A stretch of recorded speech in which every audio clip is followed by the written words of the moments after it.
Con la salida del agua supercrítica de las profundidades de la Tierra, salió gran cantidad de sedimentos. Pero antes de esto, el agua que llegó a la estratosfera se congeló rápidamente. Al congelarse, bajó con una temperatura de unos menos 70 grados centígrados y cayó en la Tierra y en las partes cercanas al polo, especialmente al polo norte, en las zonas árticas, congeló inmediatamente animales y plantas. Y estos quedaron muertos inmediatamente, congelados inmediatamente. No hubo ninguna posibilidad de que hubiera ningún proceso biológico posterior. Por eso se han encontrado muchísimos mamuts con alimento fresco en sus aparatos digestivos. También se han encontrado situaciones gravísimas. Por eso se dice que se pueden recuperar de los mamuts su ADN, sus células vivas y volverlos a clonar. Entonces espera clonar los mamuts en los elefantes. Y esto es gracias a que fueron congelados inmediatamente. Y esto se produjo cuando subieron las aguas a la estratosfera y cayó hielo que los congeló inmediatamente.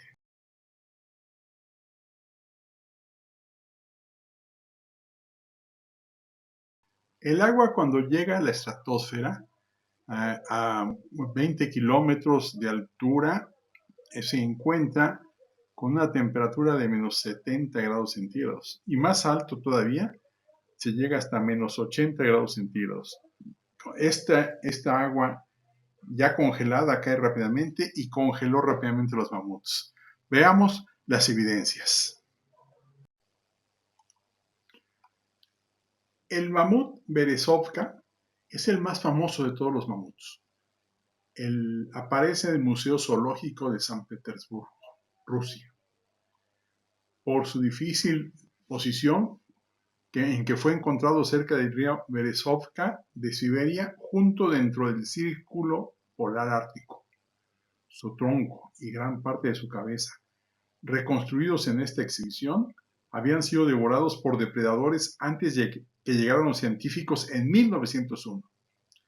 Después de un mes de excavación, 10 trineos tirados por ponis arrastraron la mayor parte de su cadáver cortado a más de 3.000 kilómetros al sur hasta el ferrocarril transiberiano.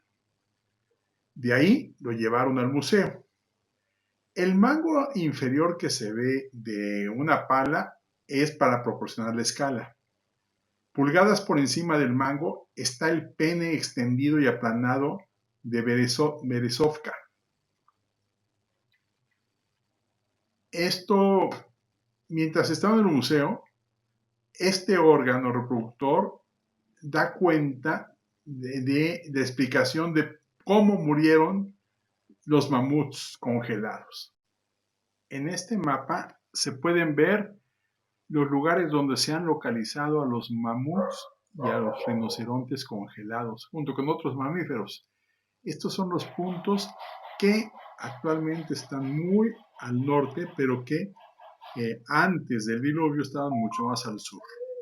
La teoría de la hidroplaca explica que la ruptura de la corteza terrestre, el día del diluvio universal, pasó entre lo que ahora es Siberia y Alaska en minutos. El agua a chorro de las fuentes del gran abismo cayó primero en forma de lluvia. Durante las siguientes horas y días, parte del agua subterránea en expansión y aceleración que se elevó por encima de la atmósfera se congeló y cayó como granizo. Algunos animales fueron enterrados, asfixiados, congelados y repentinamente enterrados y comprimidos por toneladas de cristales de hielo lodosos y fríos de la gigantesca tormenta de granizo. La suciedad de este hielo impidió que flotara, ya que las aguas de la inundación sumergieron estas regiones después de días y semanas. Mantas de este hielo fangoso, de cientos de metros de espesor, aislaron y preservaron a muchos animales durante la fase de inundación. A medida que las capas superiores de hielo se derritieron, la suciedad de ese hielo permaneció y se asentó, cubriendo y aislando aún más el hielo más profundo y los animales enterrados. Meses más tarde, las placas de la corteza terrestre se desplazaron, provocando que las montañas se levantaran repentinamente, por lo que Siberia y Alaska se trasladaron de las latitudes templadas a sus posiciones actuales.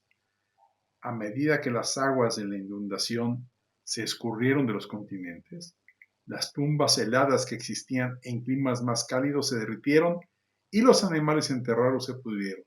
Sin embargo, se conservaron muchos animales enterrados en lo que ahora son regiones de permafrost. Se llega a estas conclusiones de forma muy sencilla. La evidencia que muestra compresión y asfixia de los mamuts congelados implica un entierro rápido. El entierro rápido y el congelamiento repentino sugieren un vertedero hielo muy frío. Entonces, compresión más asfixia quiere decir entierro rápido.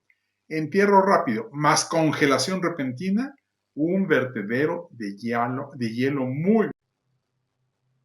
Inmediatamente después del diluvio universal, o sea, cuando están saliendo todavía las aguas, sale gran cantidad de sedimentos. Vamos a ver cómo se acomodaron los sedimentos y después, en otro video, veremos cómo se formaron los fósiles en el diluvio universal y cuáles son las capas que hay en el diluvio universal y en qué momento se formaron. Durante la fase de inundación del diluvio universal, tenemos mucha agua que fluye. El flujo de agua, combinado con la fuerza de gravedad, genera un acomodo de las cosas. ¿Sí? Tiene la capacidad de clasificar objetos en capas según el tamaño, la forma y la densidad. Un científico simple que puede probar en casa para aprender acerca de la densidad y la viscosidad. Comencemos tomando un vaso vacío, agrego un poco de agua y colorante para alimentos. Luego agrego un poco de jarabe o melaza y voy a agregar un poco más de agua para hacer la capa un poco más espesa. Y finalmente llene el vaso con un poco de aceite y déjelo repasar durante unos 15 minutos. Estos líquidos se separan en diferentes capas porque tienen diferentes densidades y no mezclan el jarabe. Tienen la densidad más alta porque en la parte inferior y el aceite tiene la densidad más baja. Y como puede ver, ¿sí? Entonces dejamos caer una tuerca y el metal se va hasta el fondo porque es lo más denso. Y si tomo una uva, la dejo caer y se hunde a través del aceite en el agua, pero se asienta en el almíbar. Esto se debe a que es menos denso que el jarabe. Finalmente dejo caer una tapa de plástico, lentamente se hunde a través del aceite, pero no en el agua. Y finalmente una esponja, lo dejo caer en la parte superior del aceite y es menos denso que el aceite, por lo tanto va a flotar. He aquí los diferentes grados de densidad que hay. Capacitados para ver cómo se clasifican los sedimentos por licuefacción. Este es el punto clave. La licuefacción generalmente se asocia con terremotos. No era algo en lo que los geólogos pensaran mucho hasta que la gente comenzó a capturarlo en la película durante los terremotos. YouTube está lleno de videoclips de eventos de licuefacción en lugares como Japón y Nueva Zelanda, que experimentan terremotos frecuentes. El agua sale del suelo de un suelo aparentemente seco. ¿Cómo funciona la licuefacción? En un terremoto, la sacudida hace que los granos se reorganicen, permitiendo que el agua en las brechas sube a la superficie. Durante el diluvio, las olas gigantes hicieron que los niveles de agua subieran y bajaran, permitiendo que los granos se reordenaran y se clasificaran. Aquí vemos, en primer momento los granos están desordenados de manera ineficiente o al azar y con el agua llenando los huecos. Cuando viene el terremoto o viene el diluvio, el agua sube levantando todos los granos y permitiéndoles cambiar sus posiciones. Finalmente, cuando el nivel del agua descienda, los granos se embarrarán de manera mucho más eficiente y ordenada y estarán al menos algo ordenados. Así es como funciona la licuefacción. Podemos apreciar patrones después de inundaciones o lluvias o tormentas intensas. Este es un tipo clásico de arreglo. Las piedras más grandes o la grava más grande está al fondo, después las gravas más pequeñas, luego las areniscas, luego la arena y luego por último la arcilla. Esto es un patrón común. Con esto hemos visto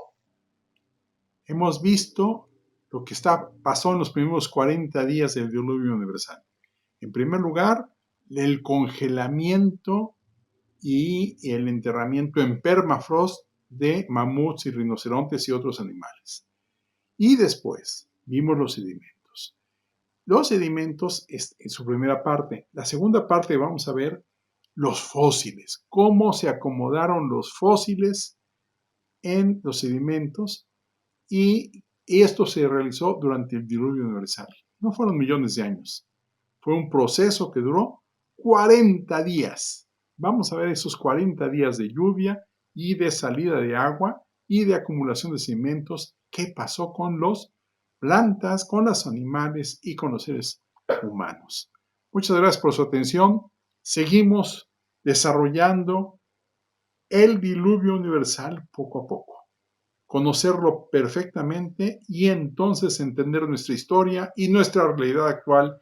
Y entonces sí, podemos hacer ciencia y predecir qué va a pasar.